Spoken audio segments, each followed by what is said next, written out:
Hi, welcome to Cafe 229. Today, we're very happy and honored to have Dr. David DeSteno.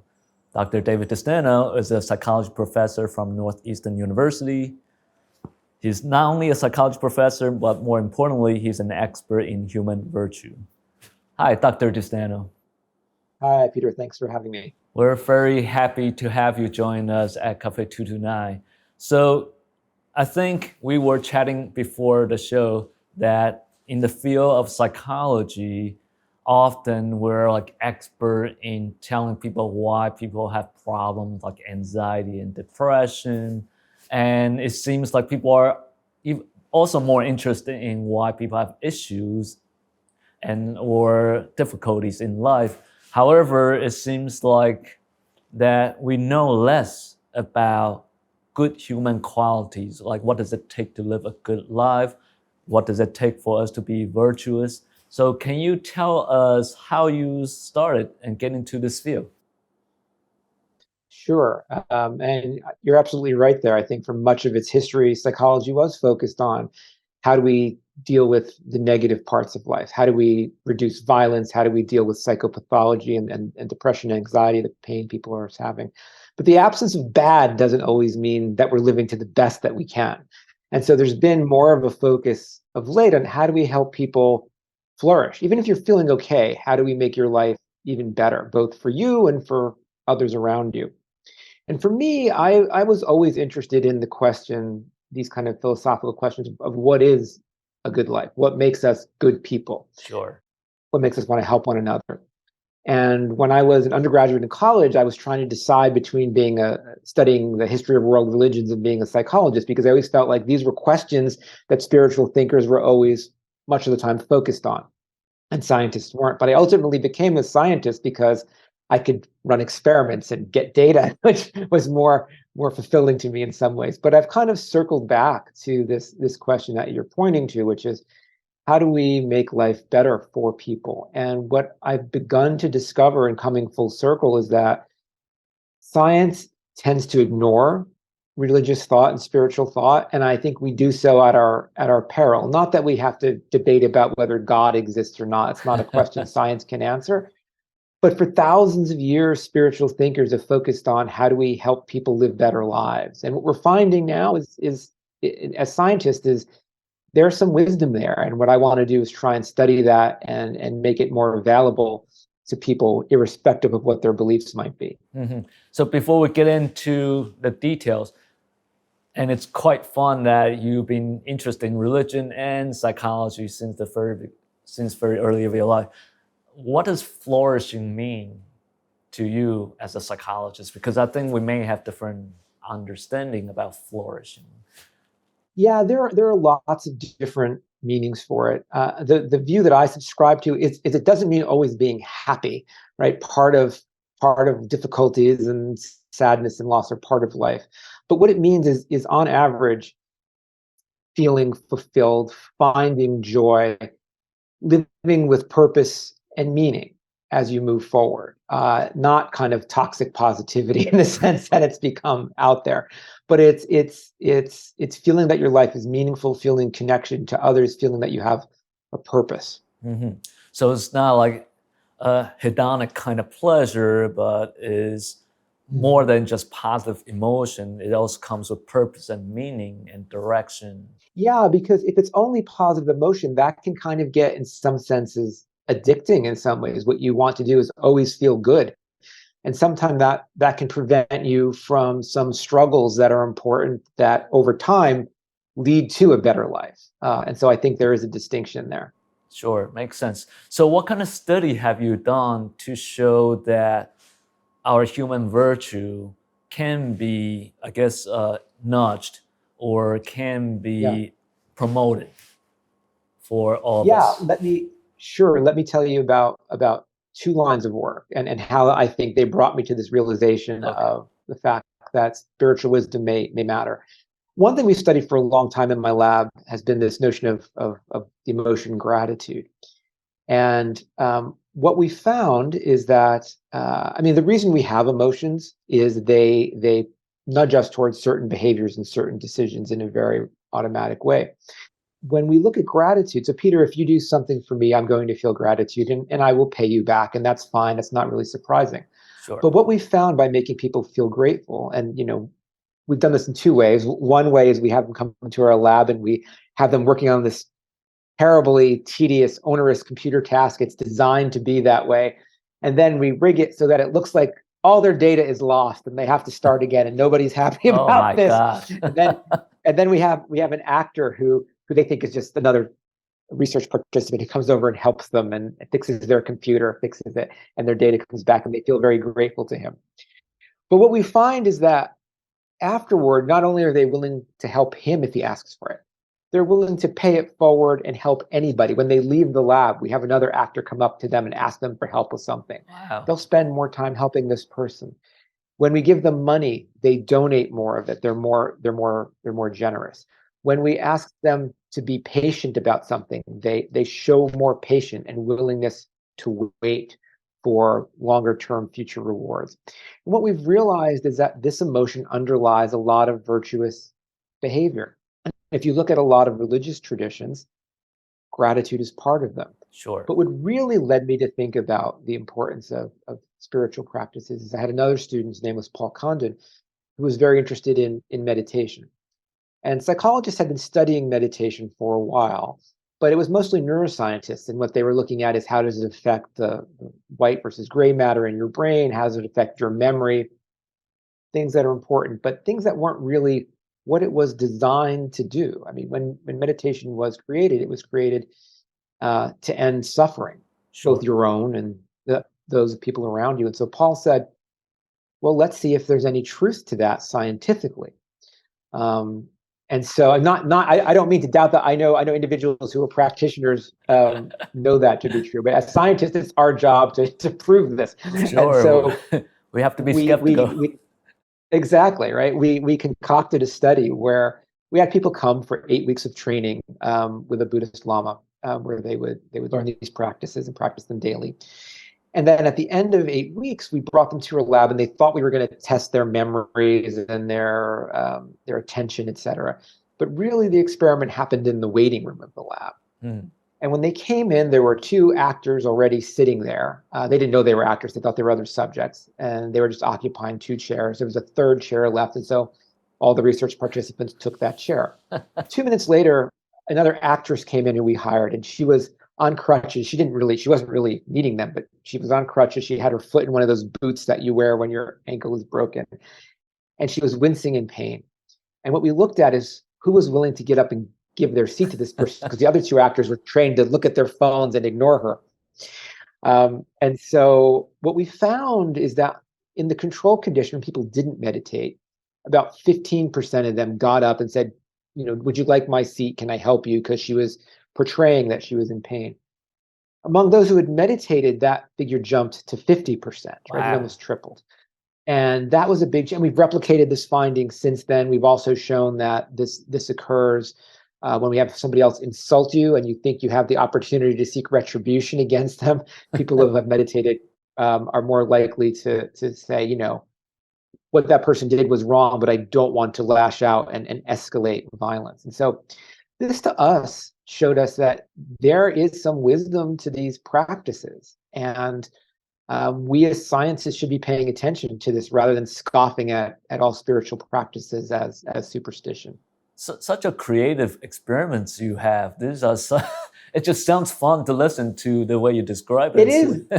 It is fun because when we study moral behavior, whether it's cheating or whether it's helping somebody else, I can't really give you a survey question that says, would you cheat or would you help someone else? Because what are you going to say? You're going to say, no, I wouldn't cheat. Yes, I would. I know. And not because I think people are lying. I think because it's what people believe they'll do. But I think we've all had this experience. What we believe we'll do, what we aspire to do, is not ultimately what we always do when push comes to shove. I think of myself, I've walked past homeless people on the street who look like they're in pain, and I'm not proud of this, but I've ignored it and I haven't done anything.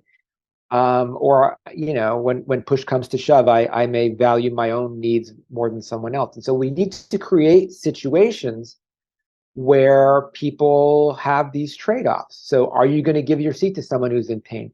Are you going to help someone because you feel grateful when doing so is going to take time or money away from you? And I think those are the situations where we can see big effects. So let me just understand. So your studies show that if you feel gratitude towards someone else, you are more likely to be helpful and pass on that positive Exactly. So if emotion. I was feeling grateful to you and I left this conversation and walked down the hall while I'm feeling that emotion, what we showed is that when someone else asks you for help, and this was help, like, would you help me with this problem? And to help them solve this problem, it took time and effort. People who were grateful were more likely to do it. Interesting, Um, we interesting. did another study on cheating where people could win more money by, you had to flip a coin and tell us, did you get heads or tails? Heads, you got more money than tails. The coin was rigged because it was a computer flipping coin, so that it always came up tails. And what we found is that many few people lied to us and told us they got heads to get more money when they were feeling grateful. And in that study, what it was is simply take 5 minutes, think about something that you're grateful for, kind of count your blessings. Some people did it, they were grateful to God, some people to their parents, some people to friends. It didn't really matter. But simply cultivating that emotion, pausing to feel that, cut their cheating by about a third. And what you're doing is these emotions that many spiritual practices help cultivate in us regularly, those emotions push us toward virtue. Because sometimes we do things because we think we should, we think it's right. Right. Other times we do things because we feel we should. And things Mhm. that we feel, it's just a much more powerful motivator Yeah. than just trying to logically reason what is good or bad. Hmm. So let me understand correctly. Then, when we're in certain emotion, it will motivate us to do more virtuous behavior. So, for example, you talk about how the 8-week meditation training would make people become more helpful to give up their seat. Now, I guess this is the interesting part. How does this apply to many more of us who don't want to meditate? Like, for example, now it's like one of those things, right? Now, people in this country might be more motivated to meditate to make, I guess, better grades, to be less anxious, but Well, yeah, this is the problem, right? all If you right, you read the want to New York sell Times, it. That's a better way to yeah. sell it than to say, hey, you're going to be more helpful. Well, it's true, and I think a lot of corporations have adopted what people derisively call now McMindfulness or certain types of meditation practices because they believe it'll help their bottom line. And yes, it will. But the important thing that we've found is it doesn't matter so much why you're doing it, if you're doing it correctly. And this is the important point. There are so many mindfulness apps out there, or so many meditation teachers out there. It really matters that the training you're getting is authentic, because in its most authentic sense is where you get the benefits. And so, I want to be careful about that. But if you are getting an authentic practice, it doesn't matter so much why you start it, even if you start it to help your own well-being, to help your own performance. The benefits will come. I mean, the same thing is gratitude. If you're feeling gratitude to one person, it will make you help others.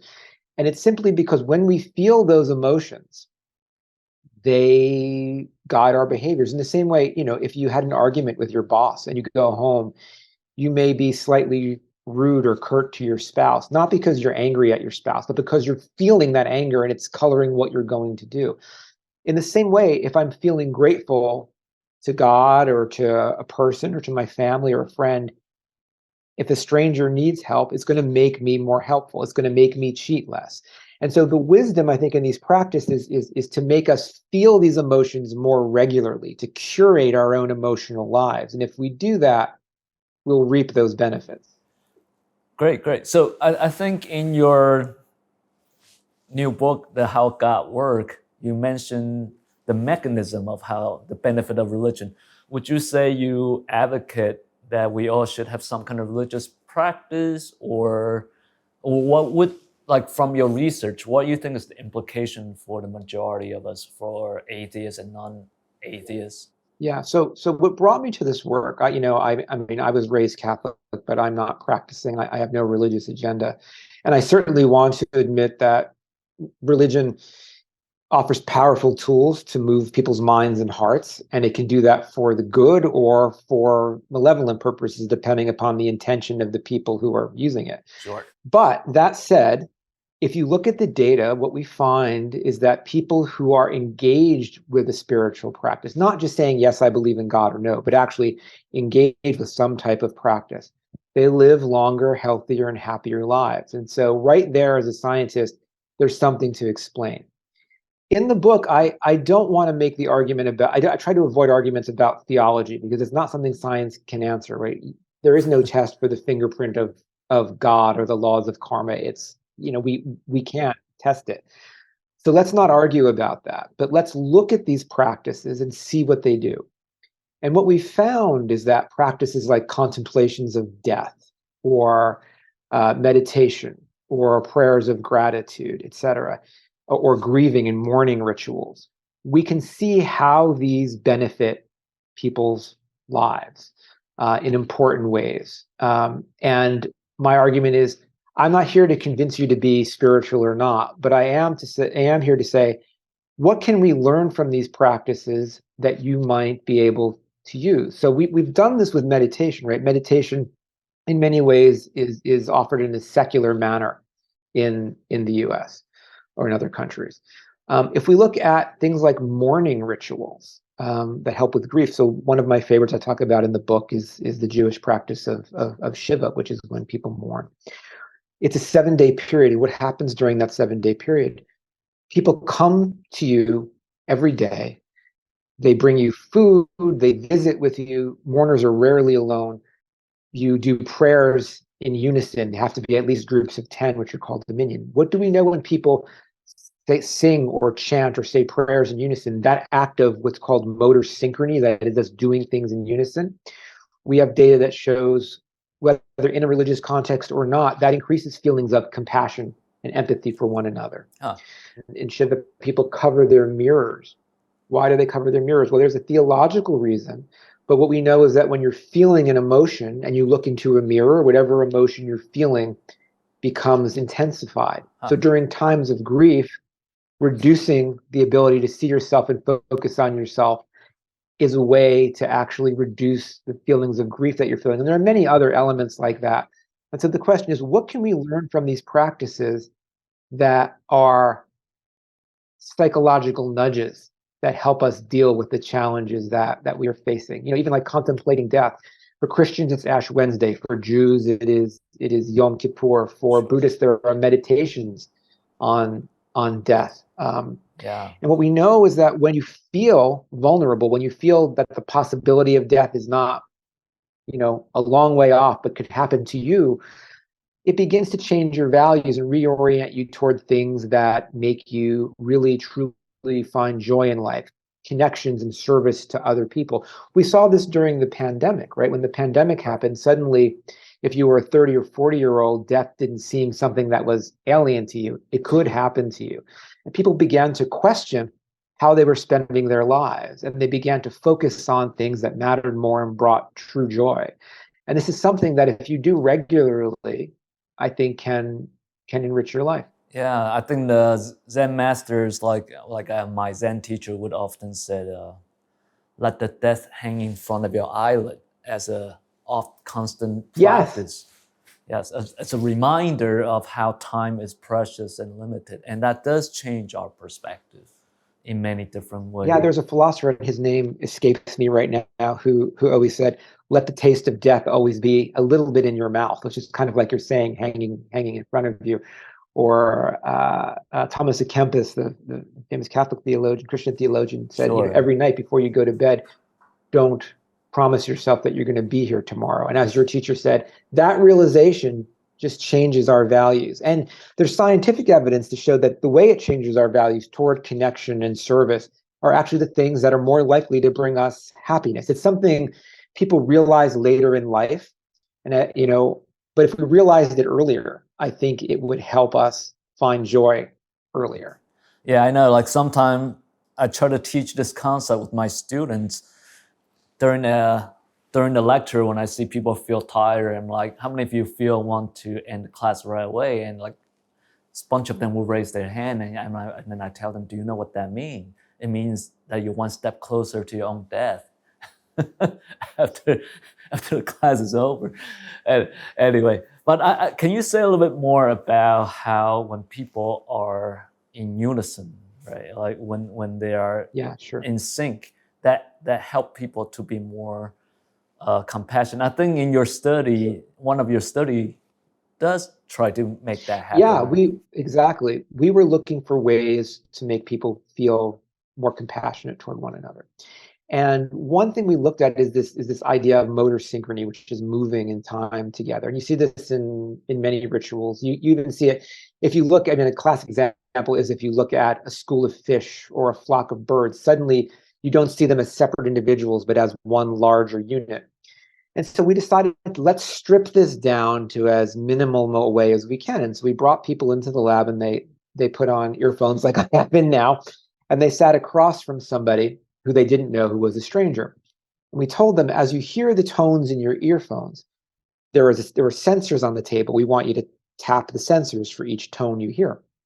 And we rigged the tones such that it would make they were hearing the same tone, so they would be tapping rhythmically in unison, or they were hearing very different tones and they would not be in sync at all.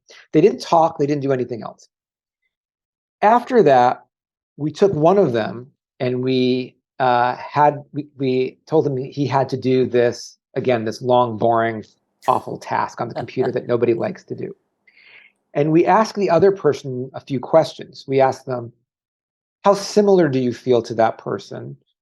How much compassion do you feel for that person that they got stuck doing this task? And if people had moved their hands in unison, they reported feeling more similar to this person. And they didn't know how to explain it because they felt it. And so they would say things like, I think he was in my class last semester, or I think I met him at a party I was at 2 months ago. And none of that was true because the other person was an actor that we hired. So they didn't know him. But this simple act of moving together was a signal to the brain that we are joined, our purposes, our goals are together right now. And then when we asked them, how much compassion do you feel for this person who got stuck doing this? If you had tapped in unison to him and felt more similar to him, you felt more compassion for him. Wow. And then when he gave them the opportunity to spend time helping to take some of his burden of that work, they would take more of it by a very large percentage. Wow. And what we're showing here is, human nature is rather tribal. We all know that we're going to help people who are more similar to us, who are on our team, who are our friends more than other people. But one of the tenets of Buddhism, right, is to realize that these categories we put on people are artificial. That is, friends can be enemies, enemies can be friends. We should all be connected. Part of loving kindness meditation is to learn how to extend that feeling of care to individuals who we may not initially like. What we're showing is this act of synchrony is kind of a quick brain hack that makes us feel more connected to people who we know nothing about.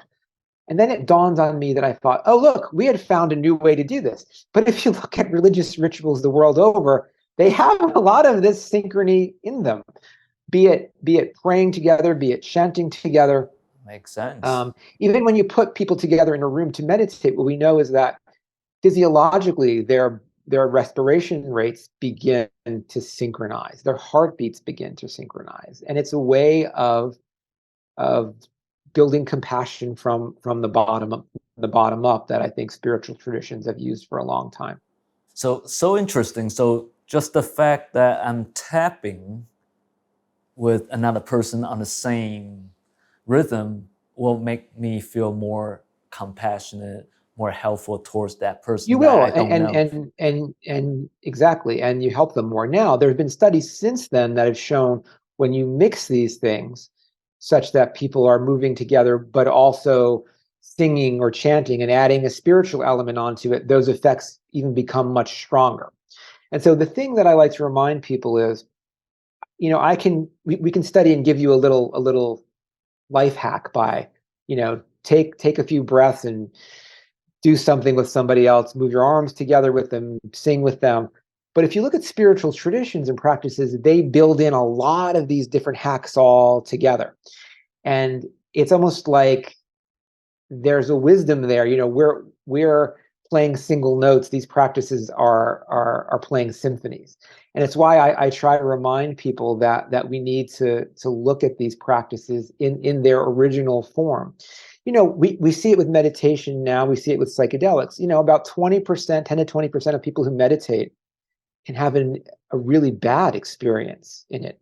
Same thing with people who take psychedelics. Yeah. They're not meant to be done on your own. Traditional meditation, as you well know, Peter, Sure. you have a teacher who is there to guide you when things can come up, or when your sense of self can begin to start to dissolve, and that can be frightening. Same thing with psychedelics.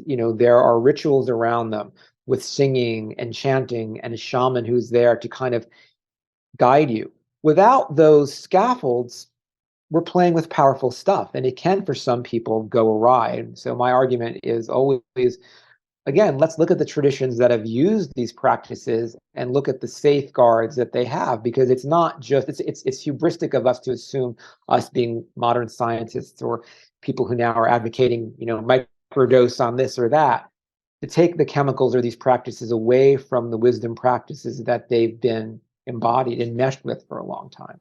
Yeah, I think I agree very much what you said about the importance of ritual and do things in group setting. I know, like when I meditate in a group instead of by myself, the effect is almost very different, and that's quite well known. It's a quite well known effect that meditators know. Like when you go to retreat, when you all sit in the same room, it's a very different kind of atmosphere versus you sit in that big room by yourself. So can you say a bit more about ritual then, because it seems like the implication of your tapping study is that ritual is a very natural form of synchronicity. Yeah, ritual is. And in fact, so there's been an increased interest scientifically in studying ritual. And I have good friends over at Harvard Business School, Mike Norton and Francesca Gino, who study ritual. What they've shown is that, they'll do a study, for example, they'll bring people in and they'll put food in front of people who are trying to diet. And they'll say, okay, we want you to take your fork and tap it here 3 times and cut your food this way, et cetera, and then see if it helps them stick to their diet. And they find that it does. Wow. My argument, though, is that because ritual can give you a sense of control and all of these things. But my argument is that the best ritual to help people mourn? They have similar rituals where they have people create rituals and it helps them deal with grief. But are those the best? Probably not, because they haven't been honed over millennia. So like I was talking about the Jewish practice of Shiva the other day. It puts all of these things together. People bring you food and resources. That's instrumental help, which is one of the biggest predictors of dealing with grief. All grief rituals eulogize. Why do we eulogize people who have passed? It's kind of weird when you think about it, because if I lost if my wife who I love divorced me, or I lost a job I really love, I wouldn't want to spend a lot of time thinking about my wife or my ex-wife or the job, because it would make the pain more, because I don't have them here. But with people who have passed, there's wonderful research by psychologist George Bonanno at Columbia, who shows that focusing on positive memories, consolidating positive memories of people who have passed, is an important predictor of moving through grief in a resilient way. And that's why I think all religious rituals do this. And so my argument is, yes, you can create rituals out of thin air, but it doesn't make sense to do that when we have millennia of rituals that have been honed to help people with these challenges. Doesn't mean all of them have wisdom, doesn't mean all of them work, but let's look to them. Let's not dismiss them. Right. I mean, don't need to reinvent the wheel when there are already some pretty useful practice that's out there. Yeah, and that's where I think science can come in, because we can test these in a respectful way. Let's not argue about the theology. We can't say anything about that. But let's look at the practices and understand and see why they offer benefits and what we can learn. As you're saying, there are a lot of people who are sitting home with their meditation app. And there are some benefits that will come from that. But as you say, doing it together, doing it communally, and what used to be called a sangha, is a very different and even much more powerful experience. And so, let's look at the traditional methods of these practices. So it seems like you provide a very good sort of scientific foundation to help us understand some of the practice of these major religions. Now, what's the implication for people who are not in any major religion? What do you think? Like, should they join some kind of, I don't know, basketball group where they have some kind of, I mean, ritual could come many forms. Yeah, well, this is a debate. So if you talk to lots of scientists, especially scientists who are part of the kind of new atheist movement, Richard Dawkins, Steve Pinker, et cetera, they will say, well, sure, but all of those benefits just come from being together with other people. And couldn't you do the same if you joined a club or if you joined a basketball team?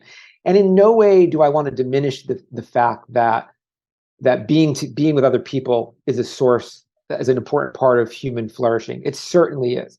But there's new data out there that really shows that there's something about engaging in spiritual practices that gives an even greater benefit than just being with other people. What we don't know is whether it's because these practices have special elements built in, as I've told you, elements that, like, when we engage in meditation, that deep breathing activates our vagus nerve, which slows our heart rate. It reduces stress. It also, activation of the vagus nerve increases compassion toward other people. What we don't know is what's the importance of belief in something greater, a higher power, versus just these special practices themselves. That we don't have an answer to. But what the data in its early stages is beginning to show is that engagement in these spiritual practices does provide more benefits in terms of human flourishing than just simply joining a club or being with other people. Sure.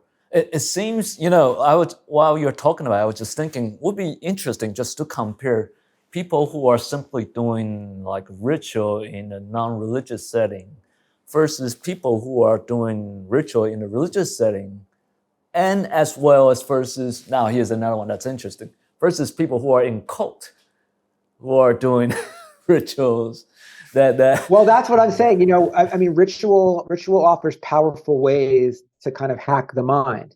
And again, who's using them and for what purpose is always the question, which is why when I get in arguments with people who are atheists, they say, Dave, don't you know religion has done all of these bad things? And I'm like, yeah, it certainly has. Science can be used for that purpose too. Richard Dawkins, one of the most famous atheists out there, says, if you want to find the most efficient way to kill the most people, science is your friend. And he's right. These are tools and practices. It's how we use them and what our intentions are in using them that matter. And so I'm never trying to be an apologist for religion, but what I'm saying is put the institutional side of religion to the side, but people who have those spiritual practices and feel those feelings of transcendence and compassion and the virtue it brings, there's a benefit there. And I don't want to throw that away by saying, oh, look, religion also does bad things. Thank you so much for your wisdom here. Any final words for our audience based on your research and studies? Like, what do you hope us to do after we listen to your interesting research and insight? Yeah, I would say think about what we call kind of morally toned emotions and positively morally toned ones. I don't mean things like guilt or shame, but things like gratitude, things like compassion. Find ways to cultivate that in your life. I mean, the thing that we often forget, we often think emotions happen to us, and they can happen to us, but we can also be the curators of our own emotional lives. We can do things that allow us to feel the emotions we want to feel more often. And, yes, meditation and prayer are ways to feel compassion and gratitude, but there are many other ways too that have nothing to do with spiritual practices. And so what I would urge people is find ways to cultivate those emotions. And if you do, they will change your outlook and they will change your behavior and they will lead to virtues that I think you will find helpful. Great. So be creative in finding our own ways to cultivate these virtue and insight. So thank you so much for your time. I personally learned a lot just by talking to you about your studies. I just found your research team are so creative, coming up all sort of this kind of interesting study is such a wonderful experience for me. Thank you so much for your wonderful wisdom. And I hope you also enjoy our conversation about religion and ritual as well as virtue. If you want to find out more about Dr. DeSteno's work, please check out his new book, How God Works, as well as his podcast. Both are very interesting. So every month, third Friday, 7 p.m., stay tuned.